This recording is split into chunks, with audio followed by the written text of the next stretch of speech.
Welcome to the Nightly 5 podcast with Belle Taylor. One day out from the start of Magic Round, the NRL has been rocked by news a high-profile player has been accused of rape. The NRL is reeling from revelations a Queensland-based player has been accused of rape.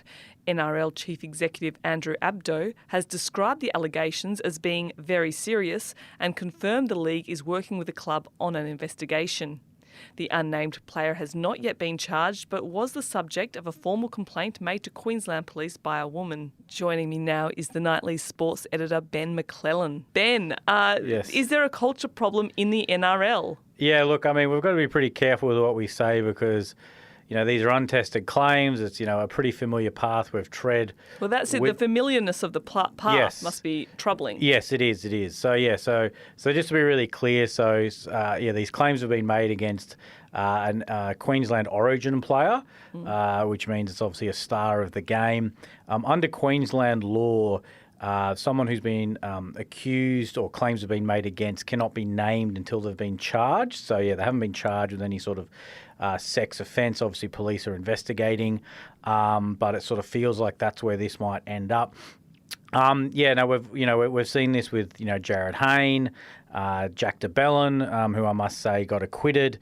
So there have been several high-profile names that have had these claims made against them, and obviously some of them have been proven. Abdo, he's up in Queensland today. Trying to promote Magic Round, which is the biggest round in the regular season. It's when all the NRL teams go to Brisbane and they play all the games at Suncorp. So he was holding a press conference today, which would have been about promoting that. Instead, he was obviously fielding questions around these claims. He said, they're working with all the parties.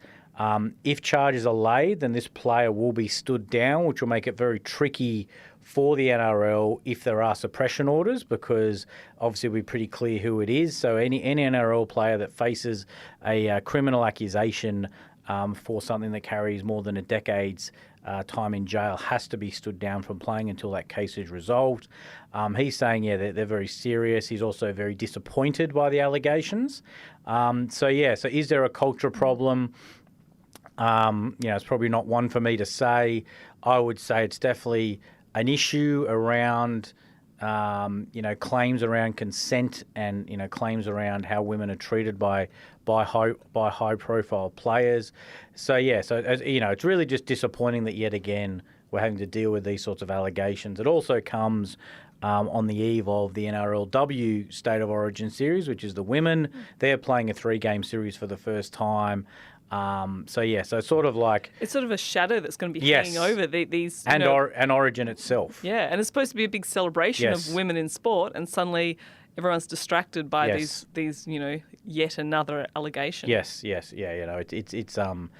it's not great as a rugby league fan, and I guess we'd want to make sure that person who has been brave enough to make these claims is getting all the support they need. The NRL, like we've spoken about, has been in this situation many times before. So hopefully they've got some really good policies in place, which they claim they do, to make sure that everything's done above board. But we'll just have to see how this plays out. Unfortunately, there's not really a lot more I can say, because obviously there's a lot of legal implications.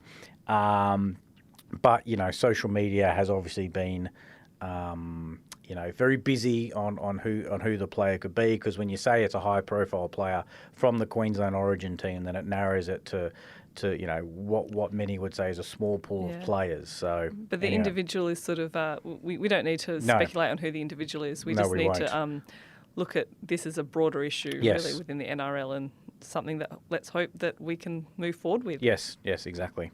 Thanks so much for joining me today, Ben. Thank you.